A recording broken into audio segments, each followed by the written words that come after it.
Hi friends, ಮುಳ್ಳನ್ನು ಮುಳ್ಳಿಂದಲೇ ತೆಗಿಬೇಕು ಅನ್ನೋ ಒಂದು ಮಾತಿದೆ. ಈ ಮಾತನ್ನ ಪ್ರಪಂಚದ ಅತಿ ದೊಡ್ಡ IT ಕಂಪನಿಯಾದಂತಹ ಗೂಗಲ್ ತುಂಬ ಸೀರಿಯಸ್ ಆಗಿ ತಗೊಂಡ್ಬಿಡ್ತಾ ಅಂತ ಅನ್ನಿಸ್ತಾ ಇದೆ. ಹೌದು ಫ್ರೆಂಡ್ಸ್, ಇಡೀ ಪ್ರಪಂಚವೇ ಸೊಳ್ಳೆಯಿಂದ ಬೇಸತ್ತು ಹೋಗಿದೆ. ಇಂಥ ಸೊಳ್ಳೆಗಳ ನಿರ್ನಾಮ ಮಾಡಲು ಮತ್ತು ಇವನ್ನು ನಿರ್ವಂಶ ಮಾಡಲು ಗೂಗಲ್ ಸುಮಾರು 3,20,00,000 ಸೊಳ್ಳೆಗಳನ್ನು ಪ್ರಪಂಚಕ್ಕೆ ಬಿಡಲು ಸಿದ್ಧವಾಗಿದೆ. ಅರೆ, ಏನಿದು? ಸೊಳ್ಳೆ ನಿರ್ನಾಮ ಮಾಡೋಕ್ಕೆ ಮತ್ತೆ ಸೊಳ್ಳೆ ಬಿಡ್ತಾರಾ ಅನ್ನೋ ಪ್ರಶ್ನೆ ನಿಮ್ಮಲ್ಲಿ ಕಾಡ್ತಾ ಇರ್ಬೋದು. ಹೌದು ಫ್ರೆಂಡ್ಸ್, ಇದು ಸತ್ಯ. ಈ ವಿಶಿಷ್ಟ, ವಿನೂತನ ಮತ್ತು ವೆರಿ ಇಂಟ್ರೆಸ್ಟಿಂಗ್ ಪ್ರಾಜೆಕ್ಟ್ನ ಗೂಗಲ್ ಸಂಸ್ಥೆ ಈಗಾಗಲೇ ಪ್ರಪಂಚಕ್ಕೆ ಪರಿಚಯಿಸಲು ರೆಡಿಯಾಗಿದೆ. ಏನಿದು ಪ್ರಾಜೆಕ್ಟ್? ಹೇಗೆ ಈ ಪ್ರಾಜೆಕ್ಟ್ ವರ್ಕ್ ಆಗುತ್ತೆ? ಇದರಿಂದ ನಮಗೇನು ಲಾಭ? ಮತ್ತು ಈ ಥರ ಸೊಳ್ಳೆಗಳನ್ನ ಪ್ರಪಂಚಕ್ಕೆ ಬಿಡೋದ್ರಿಂದ ಪರಿಸರದ ಮೇಲಾಗುವ ದುಷ್ಪರಿಣಾಮ ಏನು ಅನ್ನೋ ಈ ಎಲ್ಲ ವಿಷಯಗಳನ್ನ ಈ ವಿಡಿಯೋದಲ್ಲಿ ನಾನು ನಿಮಗೆ ತಿಳಿಸಿಕೊಡುತ್ತೇನೆ. ಬನ್ನಿ, ಸೊಳ್ಳೆಯಿಂದ ಸೊಳ್ಳೆ ನಿರ್ನಾಮ ಈ ಇಂಟ್ರೆಸ್ಟಿಂಗ್ ವಿಡಿಯೋನ ಸ್ಟಾರ್ಟ್ ಮಾಡೋಣ. ಇದೇ ಥರದ ಇಂಟ್ರೆಸ್ಟಿಂಗ್ ಫ್ಯಾಕ್ಟ್ಸ್ಗಳಿಗಾಗಿ ಅನಾಮಧೇಯ ಯೂಟ್ಯೂಬ್ ಚಾನಲನ್ನು ಸಬ್ಸ್ಕ್ರೈಬ್ ಮಾಡಿಕೊಂಡು ಬೆಲ್ ಐಕಾನನ್ನು ಕ್ಲಿಕ್ ಮಾಡಿಕೊಳ್ಳಿ.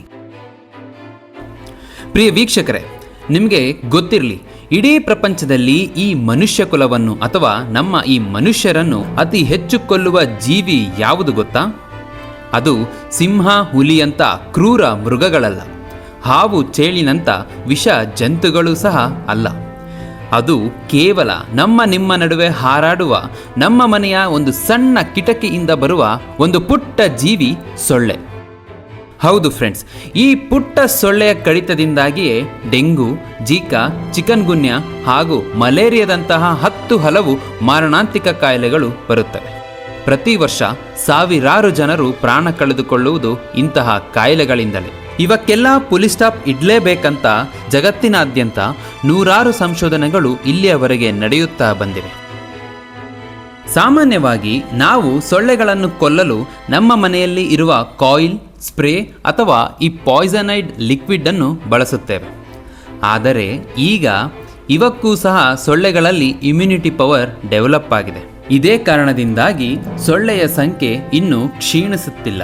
ಇದಕ್ಕಾಗಿಯೇ ಗೂಗಲ್ನ ಲೈಫ್ ಸೈನ್ಸ್ ವಿಭಾಗದ ವೆರಿಫೈ ಅನ್ನೋ ಒಂದು ಸಂಸ್ಥೆ 2016ರಲ್ಲೇ ಒಂದು ಪ್ರಾಜೆಕ್ಟ್ನ ಕೈಗೆತ್ತಿಕೊಂಡಿತ್ತು.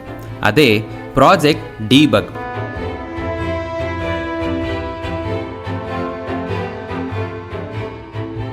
ಈ ಪ್ರಾಜೆಕ್ಟ್ ಡಿಬಗ್ ಅನ್ನೋ ಕ್ರಾಂತಿಕಾರಿ ಪ್ರಾಜೆಕ್ಟ್ ಟಾರ್ಗೆಟ್ ಮಾಡ್ತಾ ಇರೋದು ಎಲ್ಲ ಸೊಳ್ಳೆಗಳನ್ನು ಅಲ್ಲ, ಕೇವಲ ಒಂದು ಪ್ರಜಾತಿಯ ಸೊಳ್ಳೆಗಳನ್ನು ಮಾತ್ರ.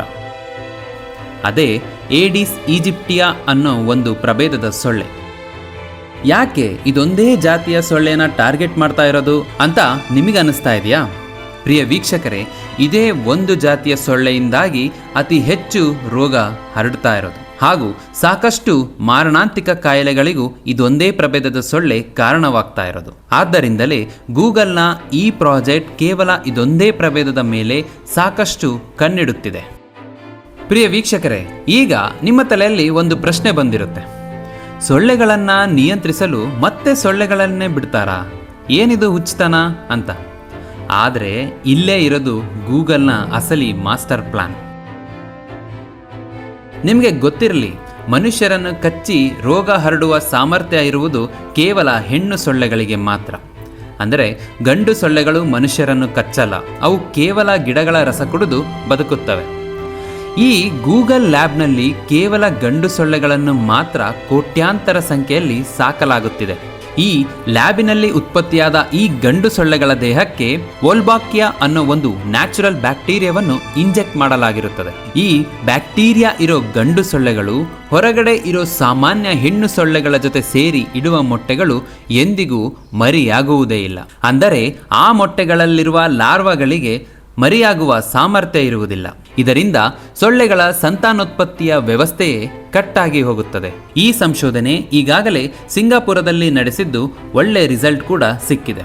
ಅಲ್ಲಿನ ಸೊಳ್ಳೆಗಳಿಗೆ ಸಂತಾನೋತ್ಪತ್ತಿಯೇ ಕಡಿಮೆಯಾಗಿ ಈಗಾಗಲೇ ಸೊಳ್ಳೆಗಳ ಸಂಖ್ಯೆಯಲ್ಲಿ ಸಾಕಷ್ಟು ಇಳಿಕೆಯಾಗಿದೆ. ಇನ್ನು ಈ ಕೋಟ್ಯಾಂತರ ಸೊಳ್ಳೆಗಳಲ್ಲಿ ಗಂಡು ಯಾವುದು, ಹೆಣ್ಣು ಯಾವುದು ಅಂತ ಮನುಷ್ಯರು ಕೈಯಿಂದ ಬೇರ್ಪಡಿಸಲು ಸಾಧ್ಯನಾ? ಖಂಡಿತ ಇಲ್ಲ. ಇಲ್ಲೇ ಗೂಗಲ್ ತನ್ನ ಆರ್ಟಿಫಿಷಿಯಲ್ ಇಂಟೆಲಿಜೆನ್ಸ್ ಮತ್ತು ರೋಬೋಟಿಕ್ಸ್ ತಂತ್ರಜ್ಞಾನವನ್ನು ಬಳಸಿಕೊಂಡಿದೆ. ಈ ತಂತ್ರಜ್ಞಾನದ ಮೂಲಕ ಸುಮಾರು 99.9% ಅಷ್ಟು ನಿಖರತೆಯೊಂದಿಗೆ ಗಂಡು ಸೊಳ್ಳೆಗಳನ್ನು ಮಾತ್ರ ಬೇರ್ಪಡಿಸಲಾಗಿದೆ ಮತ್ತು ಅದೇ ಗಂಡು ಸೊಳ್ಳೆಗಳನ್ನು ಬಳಸಿಕೊಂಡು ಸೊಳ್ಳೆಗಳ ವಂಶವನ್ನೇ ನಿರ್ವಂಶ ಮಾಡಲು ಗೂಗಲ್ ಸಂಸ್ಥೆ ಮುಂದಾಗಿದೆ. ಇನ್ನು ಈ ಗೂಗಲ್ನ ಮಾತೃ ಸಂಸ್ಥೆಯಾದ ಆಲ್ಫಾಬೆಟ್ ಲ್ಯಾಬ್ನಲ್ಲಿ ಬೆಳೆಸಿದ 3.2 ಕೋಟಿ ವಿಶೇಷ ಸೊಳ್ಳೆಗಳನ್ನು ಕ್ಯಾಲಿಫೋರ್ನಿಯಾ ಮತ್ತು ಫ್ಲೋರಿಡಾದಲ್ಲಿ ಹಂತ ಹಂತವಾಗಿ ಬಿಡುಗಡೆ ಮಾಡಲು ಸರ್ಕಾರದ ಅನುಮೋದನೆಯನ್ನು ಈಗಾಗಲೇ ಗೂಗಲ್ ಸಂಸ್ಥೆ ಕೇಳಿಕೊಂಡಿದೆ. ಇನ್ನು ಈ ಪ್ರಯೋಗದಿಂದ ಪರಿಸರಕ್ಕೆ ಏನಾದರೂ ತೊಂದರೆ ಇದೆಯಾ ಅಂದರೆ ವಿಜ್ಞಾನಿಗಳ ಪ್ರಕಾರ ಯಾವುದೇ ತೊಂದರೆ ಇಲ್ಲ ಅನ್ನೋ ಮಾಹಿತಿ ಲಭ್ಯವಾಗುತ್ತಿದೆ. ಯಾಕೆಂದರೆ ಇದರಲ್ಲಿ ಯಾವುದೇ ಕೆಮಿಕಲ್ ಬಳಸಿಲ್ಲ ಮತ್ತು ಇದು ಯಾವುದೇ ಜೆನೆಟಿಕ್ ಮಾಡಿಫಿಕೇಶನ್ ಕೂಡ ಅಲ್ಲ. ಇದು ಸಂಪೂರ್ಣ ನೈಸರ್ಗಿಕ ಬ್ಯಾಕ್ಟೀರಿಯಾದ ಒಂದು ಪ್ರಕ್ರಿಯೆಯಾಗಿದೆ. ಇನ್ನು ಈ ಪ್ರಾಜೆಕ್ಟ್ನ ರಿಸಲ್ಟ್ ಹೇಗಿರುತ್ತೆ ಗೊತ್ತಾ? ಗೂಗಲ್ ಈ ಸೊಳ್ಳೆಗಳನ್ನು ಬಿಟ್ಟ ಜಾಗಗಳಲ್ಲಿ ಕೇವಲ ಕೆಲವೇ ತಿಂಗಳುಗಳಲ್ಲಿ ರೋಗ ಹರಡುವ ಸೊಳ್ಳೆಗಳ ಸಂಖ್ಯೆ 95% ಕಡಿಮೆಯಾಗಿರುತ್ತದೆ.